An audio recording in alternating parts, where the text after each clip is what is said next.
Welcome to my video on glass transition and melting of polymers. Starting with the basics, there are two types of polymers which create the distinction between having a glass transition and having melting. There are amorphous polymers and crystalline polymers. Amorphous polymers have a randomly ordered molecular structure that lack a sharp melting point. I know that sounds a little complicated, but to put it simply, amorphous materials soften gradually as the temperature increases rather than just melting at one point. Amorphous polymers are thermoplastics, so they can be melted and immediately recast. Some examples of amorphous polymers include PMMA or polymethyl methacrylate and polystyrene. PMMA is also known as plexiglass, as shown here, or acrylic. PMMA is used to make dentures and fillings because it is easy to dye and quick to form, and is also used as a lighter, shatter-resistant alternative glass in everything from windows, aquariums, and hockey rinks, to name a few. If you were at the Cornell versus Harvard hockey game this past weekend, you saw what looked like glass surrounding the rink between you and the players. That is plexiglass. Polystyrene is a more well-known polymer, I would say, which is why I'm using it as an example. Polystyrene is more well known as styrofoam, the disposable food containers, as shown on the left, or the thing that comes in packaging, like packing peanuts, as shown on the right. Crystalline polymers, or rather semi-crystalline polymers, since crystalline polymers have large amorphous areas, have atoms arranged in an ordered way. Unlike amorphous polymers, they have sharp melting points and they remain solid until a certain quantity of heat is absorbed. They then change into a low viscosity liquid. This melting point is generally above that of the upper range of amorphous polymers, and both amorphous and semi-crystalline polymers are thermoplastics.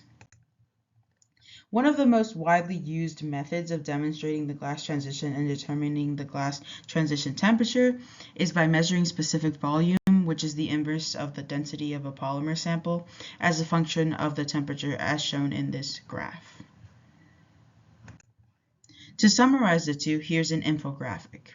Amorphous polymers can be thought of as spaghetti, a delicious meal with the pasta not arranged in any particular order, while semi-crystalline polymers can be thought of as springs connected by bungee cords, whereas there is an order to them. Now onto the actual topic at hand, glass transition. Having the information you do now and knowing the difference between the two polymers should make this easier to understand. The glass transition is the gradual and reversible transition in amorphous materials from a hard and relatively brittle glassy state into a viscous or rubbery state as the temperature increases. Now the focus was on polymers, but any materials that can be cooled sufficiently below its melting temperature without crystallizing will undergo a glass transition. Hard plastics like polystyrene and PMMA are used well below their glass transition temperature, so they are rigid with limited molecular motion. That can be understood with the styrofoam food container, for example. If I were to try to bend it, it would break. It wouldn't just bend or fold and then go back to the way it was. Rubber elastomers like polyisoprene are used above its glass transition in their rubbery state, where it is soft and flexible. Polyisoprene exists as surgical gloves, for example, and the gloves are flexible and shaped to your hand. Or in a classroom setting, the spray bottle Expo marker cleaning spray comes in. If you press on it to deform it or dent it, it'll return to its original shape rather quickly. In contrast to that, there is melting that can be simply thought of as regular melting, like when ice turns to water. The semi-crystalline polymer becomes a low viscosity liquid. To put viscosity into perspective really quickly, low viscosity is like water. It flows very easily, and high viscosity is like honey, as shown in this picture. Well, I hope this makes this topic easier to understand, and thanks for watching.